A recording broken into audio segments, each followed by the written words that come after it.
চলুন আজকের ক্লাসের মাধ্যমে আমরা একটা ইডিয়ম শেখার চেষ্টা করি। ইডিয়মটি হচ্ছে স্বপ্নের জগৎ ছেড়ে বাস্তবে ফিরে আসো, অর্থাৎ ভুল পথ থেকে বের হয়ে সত্যটা বোঝার চেষ্টা করো।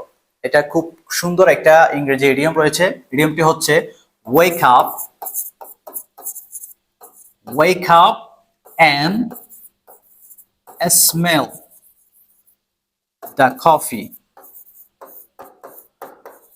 ওয়েক up and smell the coffee, অর্থাৎ স্বপ্নের জগৎ থেকে বের হয়ে বাস্তবতা বোঝার চেষ্টা করো। এটা যদি আমরা একটা সেন্টেন্সে অ্যাপ্লাই করি তাহলে আমাদের এটা মনে থাকবে। সো আমরা একটা বাংলা সেন্টেন্স তৈরি করতে পারি যে দেরি হওয়ার আগেই তোমাকে স্বপ্নের জগৎ থেকে বের হয়ে বাস্তবতা বোঝা উচিত। তাহলে ইউ